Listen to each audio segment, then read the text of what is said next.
5 साल के जो सोनेवाल की जो डमी सरकार है उसके कारण से स्थिति यहाँ भयावह है। गो तस्करी आसाम में सरकार के छत्र छाया में फल फूल रही है और इसके सिंडिकेट भी चल रहा है। सिंडिकेट इतना फल फूल रहा है, इसका उदाहरण ये है कि पड़ोसी देश बांग्लादेश में गौवंश की अबाध सप्लाई हो रही है और जिसके कारण से बांग्लादेश पूरी दुनिया में गोमांस निर्यातक के रूप में जाने लगा है। और 2016 से 18 के बीच में आप देखें तो ये 211% की वृद्धि बांग्लादेश में गौमांस की हुई है। सोनेवाल जी की सरकार अक्सर गौ तस्करी रोकने के लिए गायें जब्त करने की दावा करती है, लेकिन सवाल इस बात का है कि कितने गायें जब्त की गई और कितने कौन से गौशाला में रखे गए हैं।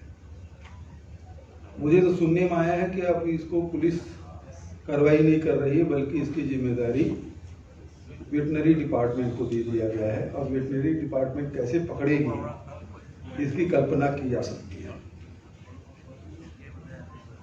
और केवल इस मामले में आज मीडिया में हमने देखा कि भाजपा के सांसद मेनका गांधी जी ने इसमें सवाल उठाया है कि आसाम में गौ तस्करी की वृद्धि हो रही है, उसको रोकने के लिए सरकार विफल है। केवल गौ तस्करी की सिंडिकेट नहीं है, बल्कि कोयला तस्करी की भी सिंडिकेट है। अवैध कोयला परिवहन करने वाले के सोनेवाल सरकार पूरी संरक्षण प्राप्त है। लोग बता रहे हैं कि प्रतिदिन 500 ट्रक अवैध कोयले की निकासी यहाँ से की जा रही है। इसके अलावा गिट्टी, बांस, सुपारी, पान और मछली तक के हर चीज में सिंडिकेट चल रहा है। दूसरा जो विषय है वो रोजगार से संबंधित है। वैसे तो केंद्र की सरकार ने कहा था कि 2 करोड़ लोगों को रोजगार देंगे। 2016 के विजन डॉक्यूमेंट में भारतीय जनता पार्टी ने वादा किया था कि 4,60,000 नौजवानों को रोजगार देंगे प्रति वर्ष। लेकिन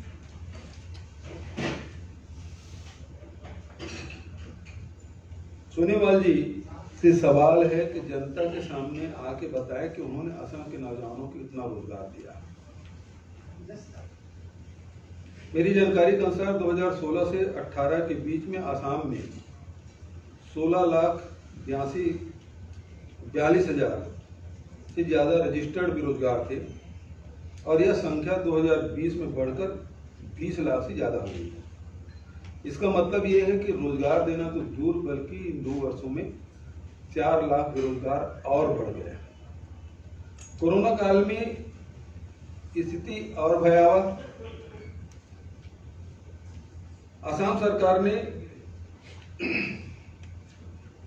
इसके लिए कमेटी बनाई और इसके अध्ययन के लिए, लेकिन पता चला बड़े बड़े इकोनॉमिक्स इसमें थे और उसमें बल्कि रोजगार देने के बजाय जो आंकड़े आ रहे हैं वो राष्ट्रीय औसत से भी ऊपर है। तो 27% लोग इस कोरोना काल में बेरोजगार हुए।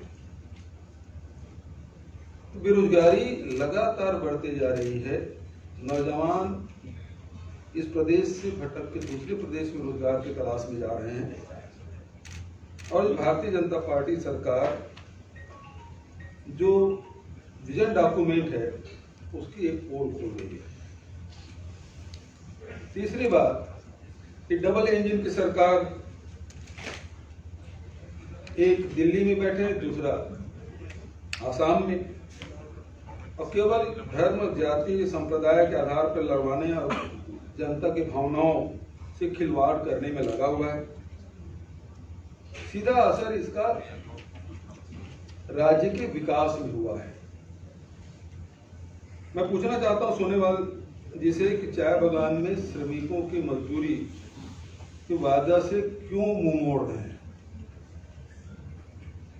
क्यों उसके बारे में जो 351 रुपया मजदूरी देने की बात उन्होंने कही थी, उसमें एक शब्द भी भारतीय जनता पार्टी की सरकार, सोनेवाल की सरकार एक शब्द भी क्यों नहीं कर रही है?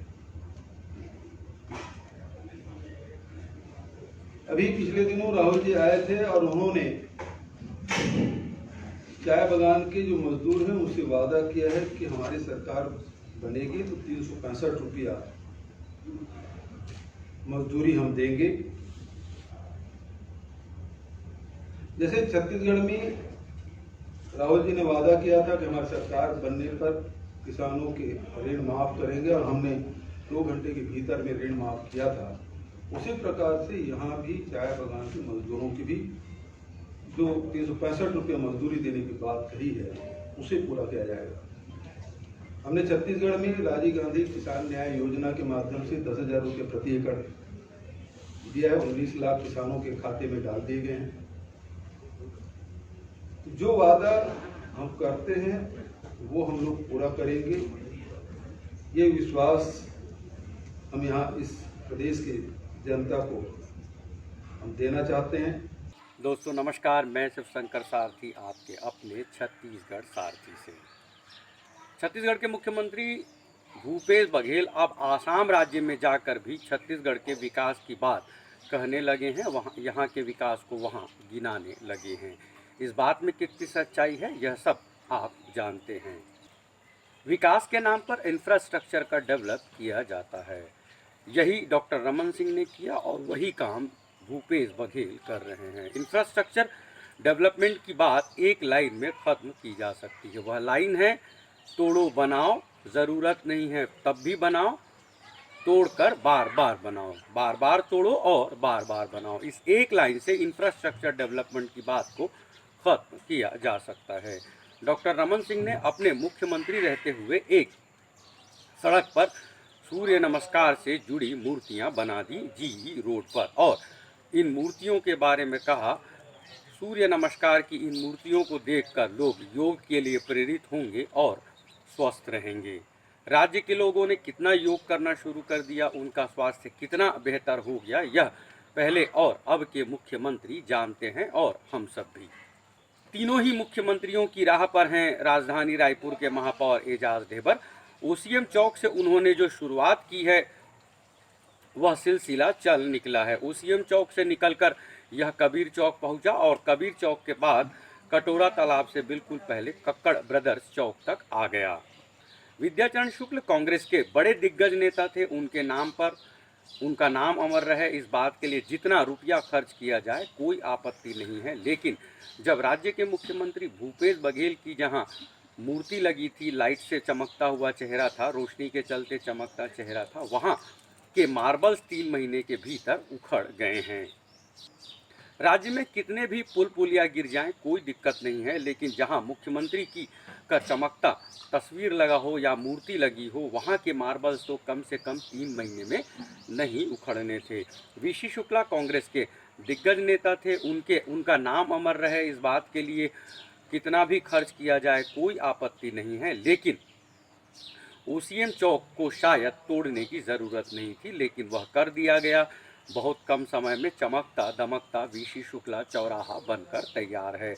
कबीर चौराहा, राजेश मूणत, पहले के मंत्री राजेश मूणत के बंगले के सामने वृंदावन हॉल के पास का तिराहा कबीर तिराहा भी चमकता दमकता दिख रहा है, और कटोरा तालाब से बिल्कुल पहले कक्कड़ ब्रदर्स चौक का चौराहा भी चमकता दमकता दिख रहा है। लेकिन जितनी जल्दी इसे चमकता दमकता दिखाया गया है तो बहुत संभव है कि यह विकास भी जल्दी ही सड़क पर आएगा, जैसा कि देवेंद्र नगर चौराहे में आ गया, गोबल चौक के चौराहे पर आ गया। सरकारें आखिर विकास की बात क्यों कहती हैं? बात चुनाव से पहले विकास दिखाना होता है। मतदाताओं के बीच जाने से बिल्कुल पहले राजनेता विकास दिखाना चाहते हैं। यही तो किया था तत्कालीन मंत्री रमन राजेश मूढ़त ने। एक्सप्रेसवे में जल्दबाजी की गई थी शायद, जिसके चलते एक दंपत्ति की कार उछल गई। जब कार उछल गई तब मीडिया में भी खबरें उछली, लेकिन भूपेश सरकार के कार्यकाल में सिर्फ इंजीनियर्स को ही इस उछलने का कारण माना गया और सिर्फ इंजीनियर ही शायद निलंबित किए गए।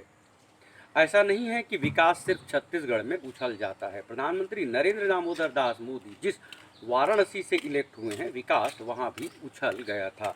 एक पुल जब बन ही रहा था तब वह पुल गिर गया था, और मजे की बात यह है कि जो ठेकेदार बना रहे थे उसका पैन कार्ड और आधार कार्ड जैसे सामान्य डिटेल्स भी नहीं थे निर्माण एजेंसी के पास, लोक निर्माण विकास विभाग। छत्तीसगढ़ का विकास वाराणसी के पुल की तरह उछलता नहीं है, यह बात कही जा सकती है। यह अच्छी बात है कि छत्तीसगढ़ का विकास वाराणसी के पुल की तरह उछल नहीं जाता है, गिर नहीं जाता है ज़्यादातर मौकों। स्वास्थ्य मंत्री टीएस सिंहदेव के इलाके में लोग कहाँ का पानी पी रहे हैं, यह देखा आपने स्क्रीन पर। और अगले सेगमेंट में हम बात करेंगे प्रधानमंत्री रहे राजीव गांधी ने जिनके हाथों से कंदमूल खाया था, वहाँ के हालात क्या हैं, और उस देवभोग की भी बात करेंगे जहाँ पीने के पानी के चलते किडनी खराब होने से कई लोगों की मौतें हो गई हैं। पूरी की पूरी सरकार ने वहाँ कैंप किया था, वहाँ के हालात क्या हैं, और जल ग्रहण मिशन के बारे में किस तरह से पाइपलाइन बिछाई जा रही है, इस बारे में हम बात करेंगे अगले सेगमेंट में। आप देख रहे थे छत्तीसगढ़ सारथी। आप सबका बहुत बहुत शुक्रिया। हमारे वीडियोस अच्छे लगते हैं तो इसे लाइक करें, कमेंट जरूर करें और सब्सक्राइब भी करें। पुनः आप सबका बहुत बहुत शुक्रिया।